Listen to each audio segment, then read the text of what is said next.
Hello दोस्तों, नमस्कार। स्वागत है आप सभी लोगों का मंडे की डेट की वीडियो में। दोस्तों, इस वीडियो में हम लोग ये जानेंगे कि जो बैंक निफ्टी है, फाइनेंस निफ्टी है, उसके इंपॉर्टेंट लेवल क्या हैं, कैसे हमें मंडे को जो है ट्रेड करना होगा, मार्केट की जो है डायरेक्शन क्या है, बिल्कुल जो है फ्राइडे की तरह। तो आइए शुरू करते हैं। ये भी मैं आपको बताने वाला हूँ कि मार्केट ट्रेंडिंग होगा या नहीं होगा। जैसा आपने सुना होगा फ्राइडे को, अगर आपने मेरा सेशन देखा होगा तो आपको याद होगा कि मैंने आपको क्लियर कट बताया था कि मार्केट ट्रेंडिंग होगा। तो मॉर्निंग सेशन में वन साइडेड गिरा और आफ्टरनून सेशन में वन साइडेड गया। और आपको टेलीग्राम पे इसकी अपडेट भी दी गई कि सारे स्टॉप लॉस हिट हो चुके हैं, अब हमें यहाँ से रैली आनी चाहिए। और यहाँ से देखिए कितनी शानदार रैली आई। वो आपकी हेल्प हुई होगी। अगर आपकी हेल्प हो रही है, ज़रूर यहाँ पे ट्यून रहिए। और जो भी आपके दोस्त हैं जो नहीं सब्सक्राइब किया, उनको भी जो है सब्सक्राइब कराइए, लिंक जो है चैनल की शेयर कीजिए। आइए शुरू करते हैं। तो सबसे पहले हम लोग दोस्तों बात करेंगे बैंक निफ्टी की। तो बैंक निफ्टी का यहाँ पे जो जो रेजिस्टेंस है दोस्तों, वो है 39,993 का। जो सपोर्ट है वो है 39,105। अभी अगर देखेंगे तो बैंक निफ्टी यहाँ से 2 दिन में जो है ग्रीन क्लोजिंग लेके गई है। लेकिन जो वर्ल्ड मार्केट है उनकी सिचुएशन ठीक ठाक नहीं है। अगर ओवरनाइट डाउ देखेंगे तो वो फिर से गिरावट की तरफ जो है इशारा कर रहा है। लेकिन हमेशा डाउ और एसजेक्स निफ्टी को देख के जो कभी भी ट्रेडिंग नहीं होती है। हमें हमेशा अपने टेक्निकल लेवल फॉलो करना चाहिए, अदरवाइज हम कभी भी जो है ट्रैप हो सकते हैं। अब देखिए यहाँ से अगर आप देखेंगे तो एक बहुत ही ब्यूटीफुल आपको पैटर्न दिखाई दे रहा है, जिसको हम लोग डब्लू बोलते हैं। यहाँ से इसका ब्रेकआउट भी हो चुका है, ऑलमोस्ट मोटा मोटी जो टारगेट है वो आ चुके हैं। तो अब आगे की क्या बात है, तो मंडे को पॉसिबल है कि यहाँ से जो हम शुरुआत जो करेंगे वो गैप डाउन से करेंगे। अगर मंडे को गैप डाउन होता है, एग्जाम्पल के लिए 39,600 जो है, 39,600 जो है 86 की आपकी क्लोजिंग आई है। अगर इनकेस 200-300 पॉइंट का गैप डाउन होता है तो सबसे पहले आपको फोकस करना है दोस्तों 39,225 के लेवल पे। अगर ये लेवल एनी हाउ कैसे भी ब्रेक होता है तो फिर वहाँ से मार्केट में थोड़ा सा और प्रेशर जो है दिखाई देगा, और फिर वहाँ से हम सेल करके काम करेंगे, यानी कि पी लेके काम कर सकते हैं। अगर मार्केट ओपनिंग गैप डाउन के बाद 39,200 या 225 पे सपोर्ट लेता हुआ दिखे तो हम वेट एंड वॉच करेंगे। इसके बाद ये कोशिश करेगा कि जो हाई होगा वो नया बनाए, या प्रीवियस जो हाई है जस्ट रिसेंट में जो क्रिएट करेगा मंडे को, उसको जो है वॉलेट करने की कोशिश। अगर वो वहाँ पे फेल होता है हाई को बनाने में, या हाई को टच करके वापस आने लगता है, तो फिर आप वहाँ से राइज पे भी सेल कर सकते हो।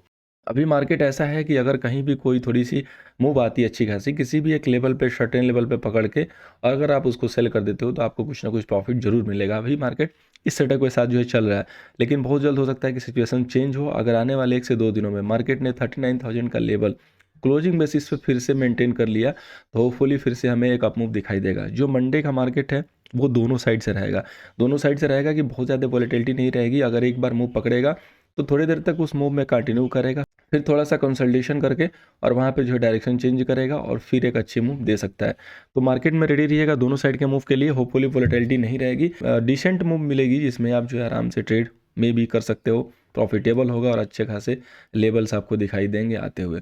अब हम लोग बात करेंगे दोस्तों निफ्टी की। निफ्टी का यहाँ पे जो रेजिस्टेंस है दोस्तों वो है 17,185 का, और जो सपोर्ट है वो है 16,835 का। निफ्टी अगर देखेंगे तो 2 दिनों से क्लोजिंग तो जरूर जो है ऊपर की तरफ ले रही है, लेकिन जो कैंडल की कलर है अभी भी रेड आ रही है, और ये बहुत ही क्रिटिकल लेवल है दोस्तों, जो है 17,000 का लेवल।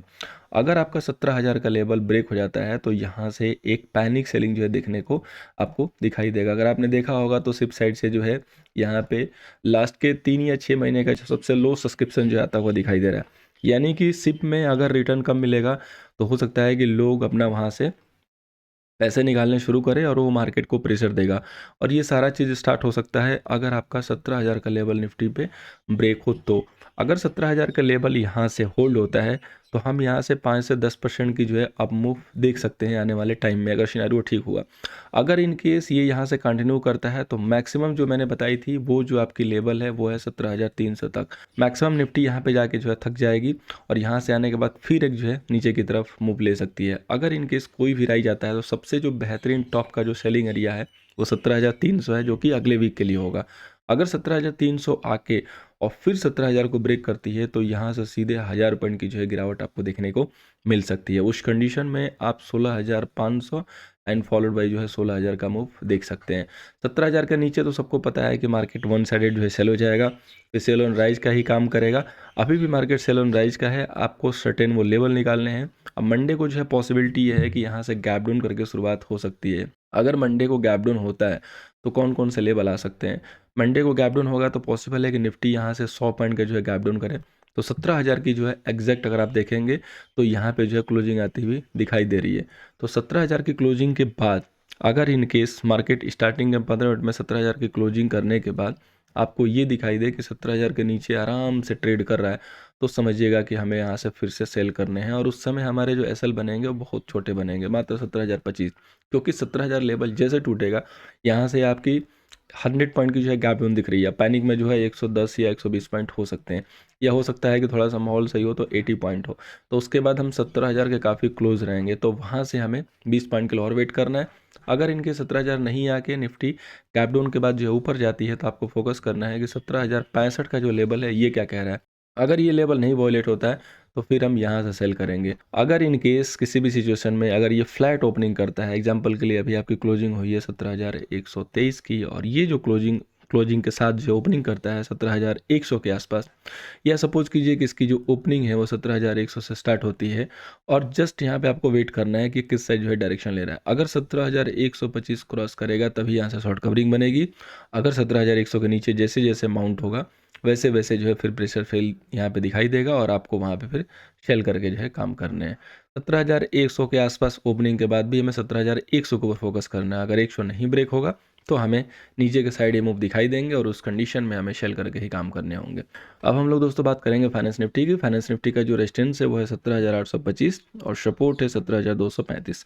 फाइनेंस निफ्टी में अच्छी खासी मूव आ चुकी है फ्राइडे को, और ट्यूसडे को जो एक्सपायरी है, तो फाइनेंस निफ्टी कहीं ना कहीं जो हो सकता है कि साइडवे मूव करे, या तो प्रीमियम को जो है मेल डाउन करने के लिए, क्योंकि जिस हिसाब से गैप डाउन होगा उस हिसाब से वहाँ पे फिर लोगों को जो है फेयर रहेगा, लोग वेट करेंगे राइज का, राइज मिलेगा नहीं क्योंकि मार्केट में स्ट्रेंथ है नहीं, तो पॉसिबल है कि वो वहाँ पे टाइम पास करें। तो अगर in case finance Nifty, sorry bank Nifty कह रहा हूँ, अगर फाइनेंस निफ्टी आपकी जो ओपनिंग दिखा रही है 17,500 के आसपास, तो फिर आपको वेट करना होगा कि 17,500 ब्रेक हो। जब 17,475 ब्रेक होने लगेगा तो यहाँ से जो है इंट्राडे के लिए फ्रेश सेल सिग्नल आएंगे। अगर इनके 17,500 ओपनिंग के बाद ये यहाँ से राइज लेके 17,575 के आसपास जाती है, तो फिर हम यहाँ से सेल कर सकते हैं। इस कंडीशन में हमारे जो एसएल बनेंगे वो 17,625 तक के बनेंगे। किसी भी कंडीशन में अगर गैप डाउन होता है तो जब तक मार्केट 17,675 को ब्रेक नहीं करेगा तब तक हमें यहाँ से स्ट्रेंथ जो है मिसिंग दिखाई देगा, फिर हमें शेल ऑन राइज करके ही चलना है, क्योंकि बहुत अच्छा सेटअप है। साइकोलॉजिकली देखेंगे या माइंड सेटअप है कि मार्केट डे हाई पे जाके क्लोज हुआ और उसके बाद अगले ही दिन गैप डाउन हो रहा है, तो लोगों का जो यहाँ से फियर है वो बढ़ता हुआ दिखाई देगा। जिन लोगों ने भी बाई किया है उनकी जो सिचुएशन है वो अचानक जो है चेंज हो जाएगी और वो फिर सेल में आ जाएंगे, और बाकी जो सेल में पहले से उनका कॉन्फिडेंस ऐसे ही हाई हो जाएगा। फिर जो मार्केट जो सिचुएशन लेगा वो सेल का ही लेगा। इसलिए सारे लेवल आपको नोट करके रखने हैं अपने, ये आपकी जो है काफ़ी हेल्प कर सकते हैं। अब हम लोग चलेंगे दोस्तों 3 जो हमारे बेहतरीन स्टॉक लेते हैं, उसमें से आज मैंने 2 स्टॉक लिए हुए हैं, एक बाई का है और एक सेल का है। जिस कंडीशन से मार्केट जो है आपको रिस्पॉन्स करेगा, जिस हिसाब से दिखाएगा उस हिसाब से स्टॉक ओपन करना है। अगर मार्केट पॉजिटिव साइड मूव ले रहा है तो आपको बाई कॉल पे फोकस करना है, अगर नेगेटिव ले रहा है तो आपको सेल कॉल पे। दोस्त जो पहली कॉल है दोस्तों वह है जिल को बाई करके चल सकते हैं, 212 के ऊपर एसएल मेंटेन करेंगे 205 रुपये का। सेकंड जो कॉल है दोस्तों वो है इंडसइंड बैंक। ये स्टॉक काफ़ी वीक है दोस्तों, ब्रेकडाउन के कगार पे है। अगर ये 1,000 रुपये का लेवल तोड़ देता है मंडे को तो पूरे वीक में ये 5 से 10% की गिरावट दिखा सकता है, लेकिन 1,000 रुपये का लेवल अच्छे से टूटना चाहिए। तो मंडे के लिए जो लेवल है 1,005 के नीचे सेल करेंगे और एसएल मेंटेन करेंगे 1,015 का। बहुत ही छोटा सा एसएल दिया है, इस स्टॉक को रडार पे लेके चलिए। वीकनेस है बैंकिंग सेक्टर में और इसमें से इंडसइंड बैंक जो है थोड़ा सा और वीक कड़ी दिखाई दे रही है। उम्मीद है दोस्तों कि आपको वीडियो हेल्प होगी। वीडियो हेल्प हो रही है लाइक कीजिएगा, शेयर कीजिएगा। पहली बार आए दोस्तों ज़रूर सब्सक्राइब करके जाइए और टेलीग्राम को जरूर फॉलो कीजिए ताकि आपको सारे लाइव अपडेट मिलते रहें। Thank you so much for watching, मिलते हैं नेक्स्ट सेशन में।